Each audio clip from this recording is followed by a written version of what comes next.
Hi guys, I'm Paul from Constrictors. So on today's video, I wanted to feature some of the snakes that I've been growing up and now they're amongst the breeding projects in my collection. I wanted to feature the Chocolate Clown, the Fire Peach, because I'm one of the very few people that have the peach gene, and I should be hatching some cool peach combinations this season as long as everything goes to plan. I've got a couple of females that are very, very close to ovulating, and they saw the Fire Peach. So I'm really excited to not only collect more peach combinations myself through snakes I make, but also be able to potentially offer some out to the UK public. So I just really wanted to show some of the cool combinations, because now that urban's kind of coming together with my vision, it's kind of inspired me to do another video. But before we get stuck into the snake side of things, I also want a humongous apology. So on yesterday's video, I said Marv had cerebral palsy. A member of my staff, Liam, his daughter has cerebral palsy. So it's something I've been a little bit exposed to in conversations and things. So I think I had cerebral palsy on the mind when I said cerebral palsy, when I actually meant Bell's palsy, what's completely different. Cerebral is obviously, I think you're born with it, and it's a horrible disease. It's very, very detrimental to people's way of life and actual length of life, I believe. So Marv has Bell's palsy, which can affect you at any point in time, and I believe it relaxes the muscles, making you almost look like you've had a stroke. So that's what I was referring to with the mask, because at one point Marv's face kind of looked like he had a stroke, in his words, and he was going to put the Phantom of Opera mask on just to kind of have fun with it, rather than kind of feel sorry for yourself and hide away from the world. So massive credit to Marv for taking the bull by the horns and kind of doing that approach. But I really feel I owe him a public apology, certainly on YouTube, because I just mixed my words up, and because that's why I didn't say Marv's been affected with this disease. I said this imperfection, etc., because it only lasts, well, I shouldn't say only, it can last from a couple of weeks to a couple of months, to the best of my knowledge. So it's absolutely nothing to do with, and completely different, cerebral palsy. So Marv at MJ Pythons, I'm very sorry. You were a true gentleman when you messaged me. He was like, "Oh, Paul, love the video. Thanks for the shout outs. Really love your beautiful room. It's so clean and professional, blah, blah, blah. Oh, just by the way, it's not cerebral palsy, it's Bell's palsy." And then a little bit of information. He was a true gentleman. He didn't come to me with all guns blazing saying, "You absolute idiot, why did you mix them up, blah, blah, blah," like some people would have. But I just wanted to clear it up on YouTube, because the video was on YouTube, so I felt I owed him a real apology. So very sorry about that, and I hope no one obviously was offended. So without further ado, we'll take a close look at these cool snakes now. Hope you like them, and yeah, we'll just kind of see how it goes. Cheers!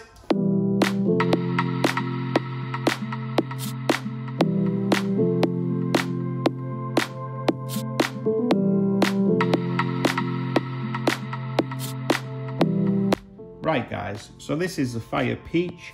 So just that 2 gene combo combined is nothing too dramatic or impressive, but just as I'll show on screen now, the Fire Peach Clown, I believe that's what it was from memory, but I'll give all the information on the video, as you can see now, is just spectacular.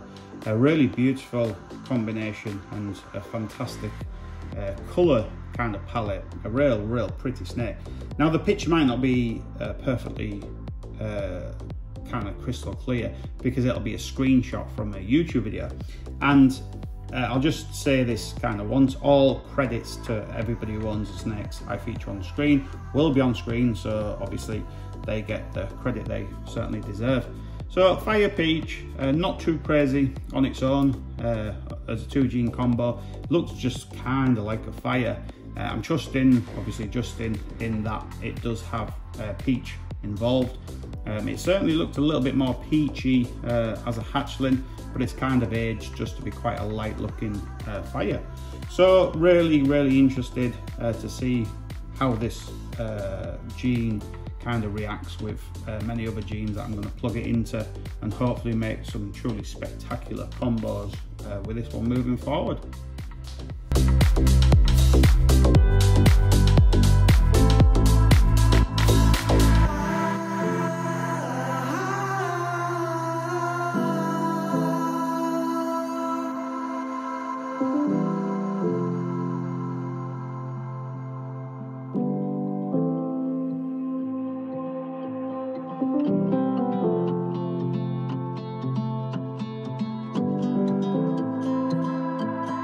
So guys, next up is the Cypress Leopard 100% het clown.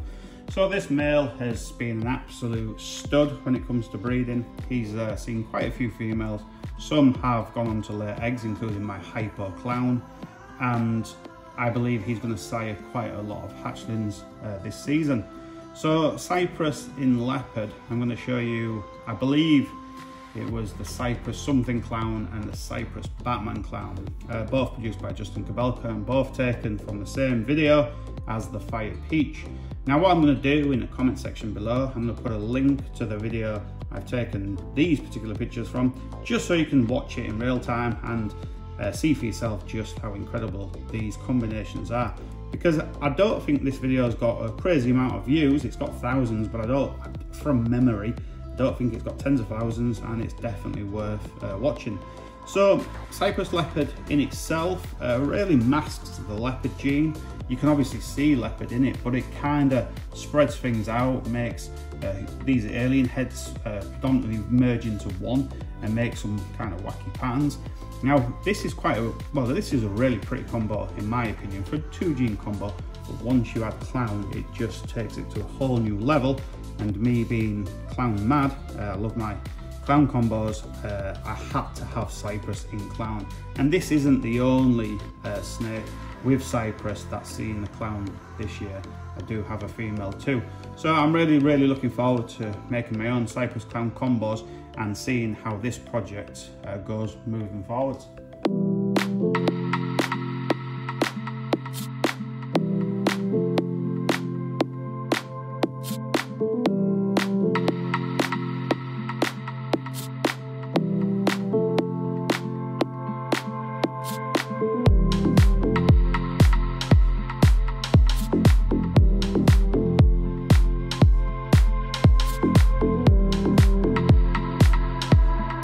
Right guys, so next up is this truly spectacular Orange Dream Cinnamon Hypo that is owned by Neighbours Constrictors.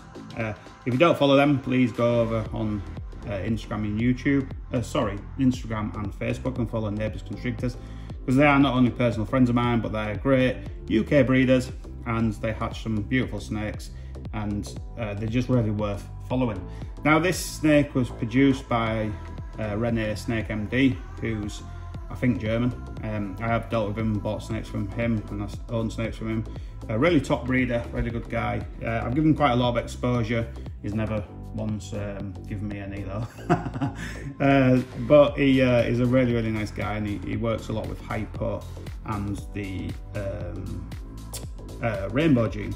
So this snake, basically I saw a Garrick Demaya video and he created a Super Orange Dream Cinnamon, I think it was Fire combo, and I was like, oh my gosh, that is just spectacular.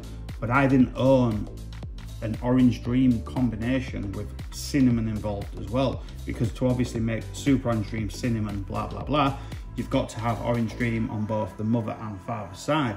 So I went on the group message with a few of my snake friends and I said, does anyone have a Cinnamon Orange Dream for sale that I could buy?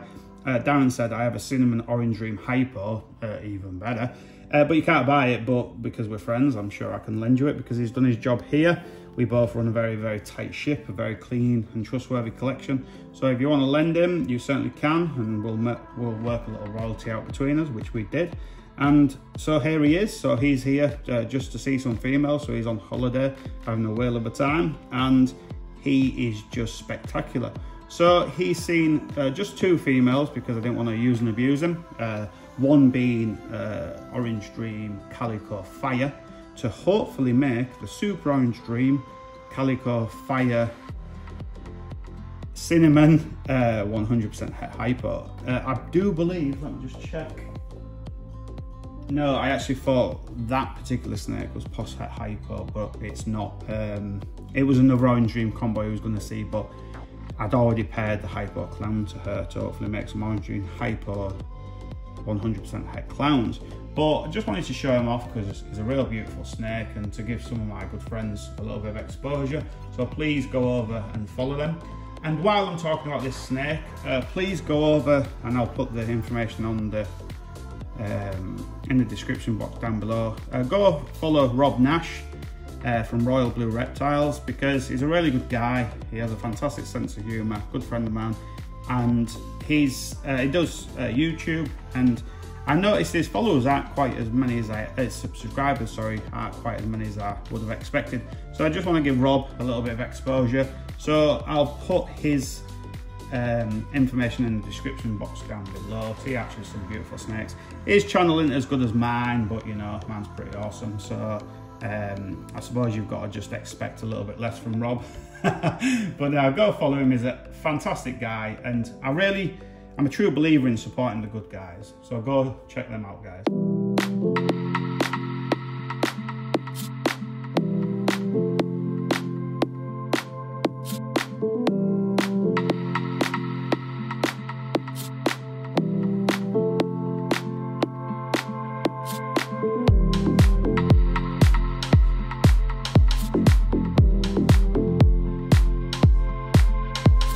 So next up, I had no real intention in showing this snake, but I thought I can't fill the video full of my friend's snakes, so I've got to bring something to the table that I've hatched to prove that I am a snake breeder. So this is a Super Orange Dream Yellow Belly Disco, Super Orange Dream Yellow Belly Disco Fire Possible Calico. I do think this one's got fire because of the head, and it's aging ever so slightly different to its father. That's a Super Orange Dream Yellow Belly Disco. I'm going to pull him out just to show you how they age. They do lose some of that dramatic orange colour and contrast, but we know all these snakes do certainly lose colour as they age. Just like, let's face it, when we're fully grown and older in life, we typically don't look better than we once did in, let's say, our 20s or early 30s. So this snake is just stunning. I've had quite a few people that want to buy it, but with it being a female, I just had to hold it back. Now, when I look on the phone at the picture, it doesn't look the correct orange. So I'm going to put up a picture just to express the correct tone of orange it should be, because it looks kind of like a bit of a yellowy orange when it's actually more like a Terry's chocolate orange or the fruit orange. Just an amazing snake. Kind of a little bit of a picky eater, so it's not quite as big as I would have hoped, but it's doing well, as you can see. And I just love, if I can get it under control, the way it starts white and it just goes into the most vivid orange and then into the blacks and then back into a slightly different tone of orange. So I'm just going to put this one down and grab the adult male.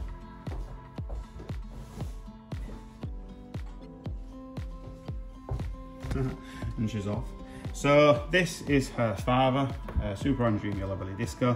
So you can see nowhere near as dramatic and amazing orange, but which royals, you know, get to full adult size. He's over 1,000 grams and look as good as they once did when they was tiny.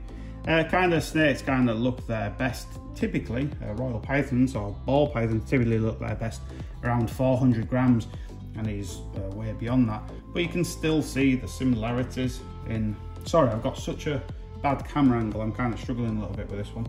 I should really change it. But yeah, you can see the similar patterns, but you just don't have that incredible tone of orange still absolutely stunningly beautiful snake, and the male certainly is still very, very pretty. So that's just a nice little comparison to show you how they age.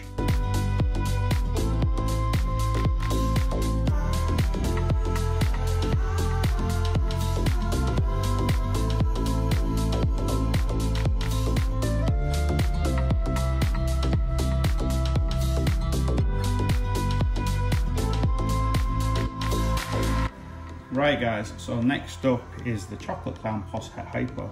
Now I am actually very shocked in just how light this combination has turned out. He was a much darker, richer, kind of burnt orangey colour, and his dorsal stripe was a really dark, like really burnt rusty orange colour. He's kind of gone really light how he's aged. Some ball pythons kind of, as they age, have like a dramatic colour change, and he's had a semi-dramatic colour change. He was basically far nicer colour as he was younger, but still a fantastic snake and a really beautiful combination. Now in clown, I like my dorsal stripes to be full. This one is uninterrupted and full. Really cool head pattern, and just like the snakes earlier on in this video, I'll show you some chocolate clown combos just to show you kind of what you can do with chocolate in clown. Now I know there's quite a lot of there have been quite a lot of hets, chocolate het clowns have been produced, and a lot of people are snapping them up left, right and centre because the chocolate clown project is one of the real hot ones. And I too will not only have chocolate clowns this season and chocolate clown combos, but also hets. So keep a lookout on what's cooking on urbanconstrictors.co.uk if you want to kind of jump on the chocolate clown bandwagon, because it's definitely going to be one nobody wants to sleep on. This is just kind of the very beginning in the chocolate clown combos, and then when you see, you know, the dark night and things like that, it is just spectacular. So you can kind of see where I'm going with it, but I just wanted to show him so people can see, you know, the almost like the base morph. It's not the base morph because it's a 2 gene combo, but it's the very beginning in the chocolate clown combo.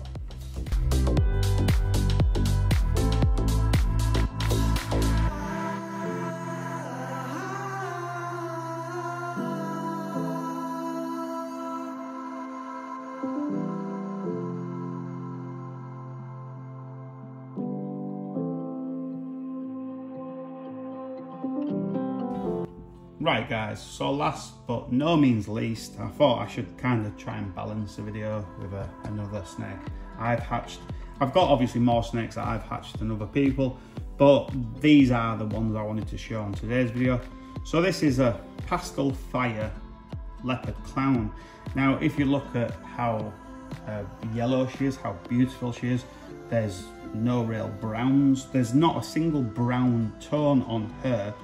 Apart from, you could argue that the colour within the dorsal stripe is kind of a brown tone, but it's not like a chocolate brown or a rusty, dull, horrible brown or anything like that. It's not a true brown, but people that say that pastel in clown is not worth having because it browns out.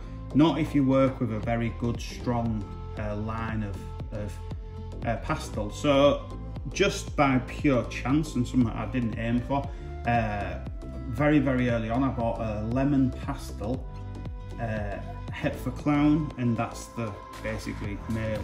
Very early on I used to make my pastel clowns, and just as it happens, he made beautiful combinations like you've seen in my past videos of my adult pastel clown females that was born in 2013. You can see that it just makes a really good quality, and as I've line bred it as time has gone on, I've just brought the best of it out. So these people that say don't put pastel in clown, I think you're very short-sighted. And when you're going to mix this with stuff like Desert Ghost, Puzzle, there's so many amazing combinations that this is just kind of the beginning. So in her own right, and if you've watched my past videos, when you saw her being hatched, you can see that she was just unreal as a hatchling, just absolutely mind-blowingly beautiful, like just outstandingly beautiful. And as a 2 kilo plus female, she's aged fantastically well. She looks stunning, and she should be laying a clutch hopefully in a month or so. She's over 2 kilos, she's just doing fantastically well. There's not a brown scale, not a true brown scale on her body. So really privileged to have this female. I know I hatched her, but even hatching my own, I still feel very privileged to be able to not only make beautiful snakes, but obviously keep them. She is just absolutely amazing. I don't know what it is about this female. I just have a real soft spot for her. She's really nice, placid, and a snake that my kids will hold from time to time. She's just a real beautiful temperament, beautiful snake. So I just really enjoy having her. So that's going to be all for kind of the visual side of the snakes. Right guys, so as I just said, that's going to be all for today. I hope you've enjoyed this video. Another apology to Marv. I really sincerely hope I didn't offend you. I'm sure I won't have, because you're a stand-up guy. But while I'm on, just go over and follow MJ's Pythons and the other people I've mentioned in this video. Obviously, you all will have heard of Justin Kabelka. He doesn't need any more exposure. But people like Neighbours Constrictors, Rene Snake MD, I'll put all their information in the box down below. So if you want to, you can. But go over to Rob Nash's channel and give him a subscribe. If you meet Rob, you kind of fall in love with his personality. He's just a real stand-up guy. And I'm a real firm believer in supporting the good guys in the industry and letting them shine. So YouTube's a really difficult thing to do because it's just you stood in front of a camera talking away. I talk for way too long. It's one of my kind of downfalls, but it's tricky. So people like to keep it short and sweet. I like to give you an abundance of information and sometimes too much. So you guys who don't do YouTube and just watch along, you've got to really sympathise with just how demanding YouTube can be and how tricky it can be. So it's really nice to get real positive feedback and support from you guys. So subscriptions, likes, and obviously positive comments is really big for us YouTubers. So go give Rob a follow. He certainly deserves it. He has some beautiful snakes. He's gonna, I'm sure, have a fantastic season. So he's gonna be well worth following along. So that's all for today, guys. I'm gonna try and keep my talking shorter, not short. Nothing around here short, but shorter than normal. Hope you've enjoyed the video. Give it a thumbs up if you have. Subscribe if you haven't already, and I'll see you very soon. Cheers.